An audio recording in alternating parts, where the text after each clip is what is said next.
Bonjour à tous, donc aujourd'hui on se retrouve dans une nouvelle vidéo.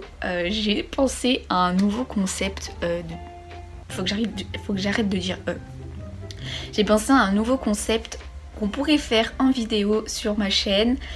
Donc je vous explique tout ça parce que peut-être que vous ne comprenez peut-être pas le titre de ma série vidéo. Alors, ce thème de vidéo s'appellera Sur le podium. Ça veut dire que nous allons parler par vidéo. En gros, je vais prendre une célébrité de la chanson, de la musique, etc. Ça peut être n'importe qui. Et en gros, on va retracer un peu sa vie avant qu'il soit connu jusqu'à aujourd'hui. Donc tout ce qu'il a traversé pour en arriver où la célébrité en est aujourd'hui. Même dans les commentaires, vous pouvez me dire qui vous voulez avoir, qui c'est que vous aimeriez bien voir sur ce thème-là. Et même sur Instagram, pourquoi pas me rejoindre, et comme ça au pire je ferai des sondages, je proposerai plusieurs personnes. Et vous devrez choisir comme ça celle qui a le plus de votes, et je choisirai la personne qui aura eu le plus de votes. J'espère que vous avez un peu compris le but de cette série de vidéos. Du coup j'abrégerai, voilà. Du coup j'abrégerai dans les titres, je mettrai les initiales d'avant le podium. Ça sera la série ALP. Voilà, donc j'espère que ça va vous plaire. N'hésitez pas d'ailleurs, avant qu'on commence, à vous abonner à la chaîne. N'hésitez pas à mettre un like pour que je puisse voir si ça vous plaît. Voilà, c'est parti. Prenez un petit thé, prenez quelque chose à grignoter, installez-vous confortablement et on commence tout de suite avec le premier épisode d'Avant le podium avec L'Homme Pâle. Donc c'est parti. Gucci, Gucci, Louis, Louis, Fendi, Fendi, Prada. Them basic bitches wear that shit so I don't even bother. Gucci, Gucci, Louis, Louis, Fendi, Fendi, Prada. Them basic bitches wear that shit so I don't even bother.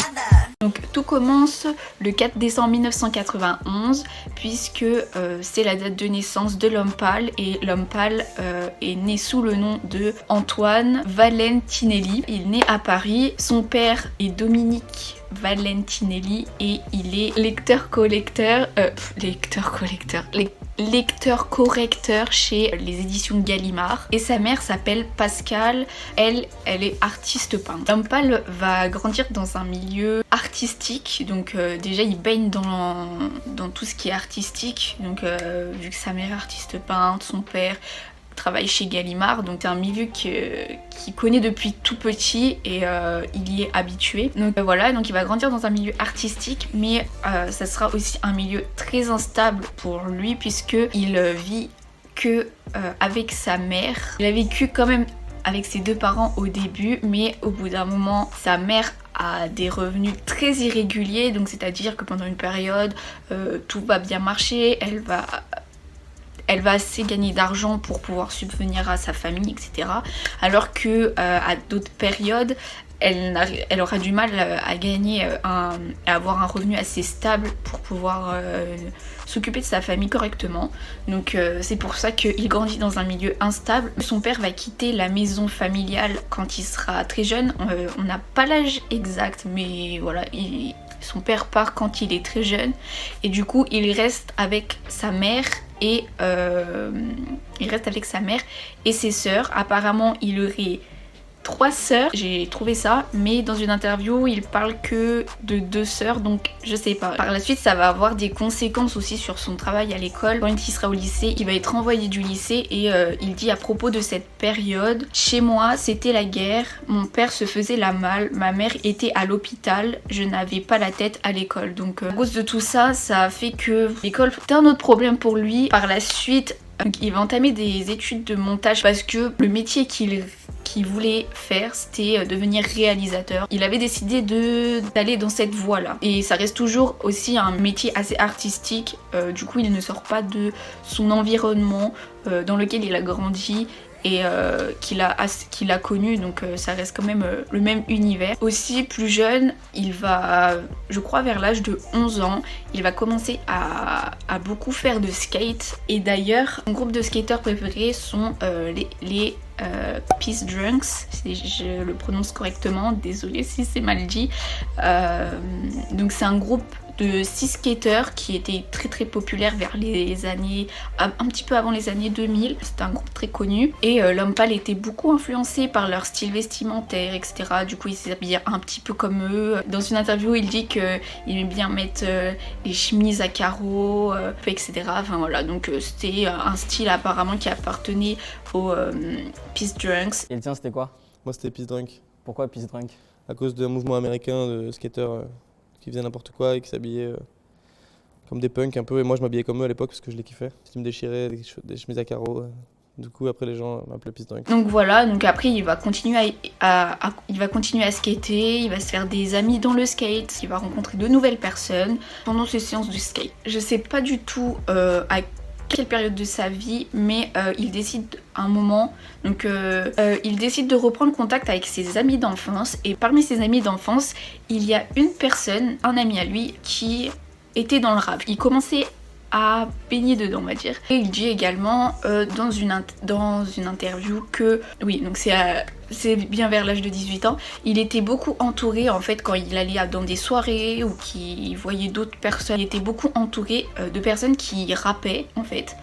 Et il s'est dit, mais vas-y, j'ai envie d'essayer, je vais commencer à écrire mes textes et tout, pour voir un petit peu ce que c'est d'écrire. Je continue à faire du skate et j'avais d'autres potes. Après, je me suis beaucoup reconnecté avec des potes d'enfance, des potes avec qui j'avais grandi bien avant le skate. Et dans ces gars-là, il y avait un gars qui rappait un peu en soirée. Même eux, déjà, ils m'ont beaucoup introduit au rap, ils m'ont beaucoup remis dans les classiques. Et à 18 ans, j'ai eu envie d'écrire un peu, quoi. J'avais envie de voir ce que ça faisait en soirée. On avait trop de potes autour de nous qui rappaient. Et j'avais envie de savoir ce que ça faisait, la sensation de faire un texte, quoi, et les gens t'écoutent. Donc à 18 ans, il décide de commencer à écrire quelques textes.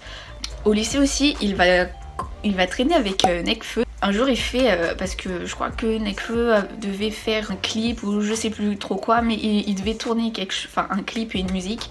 Et L'Homme Pâle lui a dit, bah vas-y, j'ai acheté du matériel, j'ai du matos, des bonnes caméras et tout pour pouvoir filmer si tu veux. En plus, vu qu'il avait fait il était en études de montage, donc il savait exactement comment filmer, etc. Enfin, genre, il était calé sur le sujet. Il lui demande de tourner son clip, voilà. Et du coup, ça se passe en 2011 et il va aussi lui proposer vas-y, t'es chaud, je rappe un couplet, enfin je participe à un couplet dans ta chanson. Voilà, donc bien sûr, Nekfeu il accepte, ils vont faire leur clip, ils vont faire leur rap. L'Homme Pâle va du coup se créer un nom, donc il s'appellera Joe Jump. Alors là, du coup, quand la musique sort, le titre c'est À la trappe.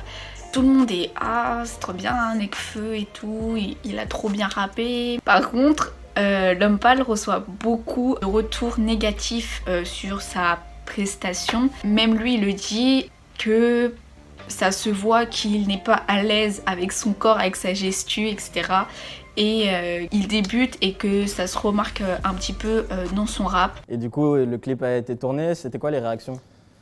Les premières réactions, elles étaient assez évidentes, hein. De toute façon, c'était prévisible, hein. C'est Nekfeu qui rappait bien et moi qui rappais pas bien. De toute façon, c'était un peu ça, quoi. La prod a été charmée. Moi, je débutais, j'avais plein de failles, plein de problèmes encore. J'étais pas à l'aise avec mon corps, donc déjà je bougeais bizarrement. C'est ça les premières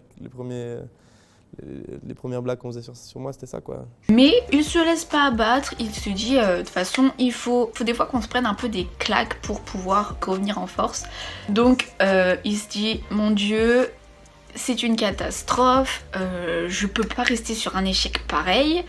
Il faut que je fasse quelque chose pour que les gens ils voient que je sais rapper. Du coup, pour revenir en force, il se dit bah vas-y, je vais faire un EP et il va sortir du coup son premier EP un an après la chanson qui est sortie avec Nekfeu, donc en 2012. L'EP s'appelle 20 mesures.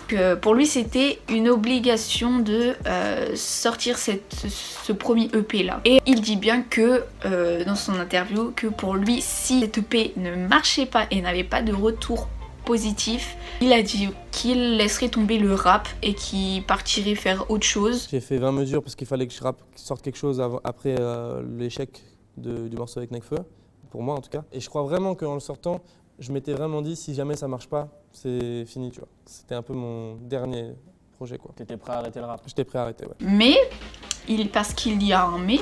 Sinon, je ne serais pas là aujourd'hui. Voilà, donc pour la première fois, il a des retours positifs et tout. Et il est trop content, ça le booste et tout. Grâce à ces retours positifs, ça lui donne énormément de force.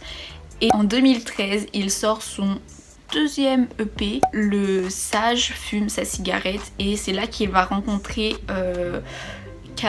Caballero, je sais pas si on dit comme ça. Il va rencontrer pour la première fois Caballero qui va participer à cet EP. Et là, il y a encore plus que le premier EP de retour positif. Il est trop content, ça le rebooste encore plus et il se dit enfin j'arrive à me faire reconnaître dans quelque chose. La même année je crois, si je dis pas de bêtises, il va sortir son troisième EP, cette foutue perle, et cette fois il rencontrera Maizo. Et après il se dit pour voir quel univers me correspond le mieux, essayer un peu d'autres choses, etc. Donc là il va sortir ses deux autres EP qui seront en premier Seigneur qui va sortir en 2014 et Majesté qui va sortir en 2015. Et en 2016 il sortira son EP ODSL. Donc voilà, pour lui tout commence à marcher, il est content, il a sorti tous ses EP, etc. Et dans sa tête germe une petite idée, le premier album. Mais ça l'effraie un petit peu de penser à ce projet-là. En 2016, il se rend à Bruxelles où il va rencontrer Romeo Elvis. Ils vont vouloir faire un projet à deux, mais Romeo veut finir absolument Moral 2. Du coup, il va lui dire que ce n'est pas possible. Et pour lui, en fait, ce projet à deux était un peu une échappatoire avant de se lancer réellement dans son premier album. Et il se dit bon bah du coup j'ai qu'une chose à faire, c'est me lancer dans la réalisation du premier album. Donc c'est parti, on y va. Il fait son album, son premier album qui va sortir le 30 juin 2017 et ça sera l'album Flip. Et pourquoi Flip? Parce que il se sentait enfin prêt de mélanger un peu la musique avec le skate. Et Flip parce que ça correspond à une figure de skate qui s'appelle le kickflip. Donc cet album va rencontrer un très très gros succès parce que grâce à la chanson Yeux disent, l'album va être propulsé puisque c'est avec cette chanson qu'il s'est fait réellement connaître. Du coup à partir de là, il commence à se faire un vrai nom dans l'industrie musicale grâce à cet album. En février 2018, donc quelques mois après, son album va être certifié double disque de platine. Du coup, il va se lancer par la suite dans un deuxième album. Cet album sera l'album Janine qui sortira le 7 décembre 2019. Pourquoi du coup Janine? Parce que sa grand-mère maternelle s'appelait Janine. Je crois que c'est grâce à sa mère qu'il a connu toutes ces histoires-là sur sa grand-mère. Dans cet album, il va faire plusieurs feats, dont Romeo Elvis, Jean Jass, Aurel San et Philippe Catherine. Le 19 octobre 2019, il va sortir un film documentaire en collaboration avec Netflix qui va s'appeler 3 jours à Motorbass. Donc il va interpréter pendant 3 jours toutes ses chansons dans l'album Janine, donc qui seront interprétées en acoustique. Il va en faire un album qui s'appellera 3 jours à Motorbass. Le 25 octobre 2019, donc là il sort la réédition de Janine qui s'appellera Amina puisque c'est aussi le deuxième prénom que sa grand-mère a eu quand elle a divorcé. Elle a décidé de changer de nom. C'est l'album Janine mais avec 5 morceaux inédits, 3 morceaux acoustiques, un ou une instrumentale et une maquette. Bien évidemment tous ces albums vont marcher. Dans Janine ça va être la musique Trop beau qui va propulser son album. Ensuite il a fait il a fait 2 tournées je crois si je dis pas de bêtises. Il annonce en concert qu'il décide de faire une pause. En 2020, il est nommé aux Victoires de la musique dans la catégorie artiste masculin. Voilà où il en est aujourd'hui. On espère son retour. Apparemment, d'après certains, il serait en train de travailler sur son 3e album. Donc c'est la fin de ce premier épisode de Avant le podium. J'espère que ça vous aura plu. Voilà, je vous dis à bientôt. Salut!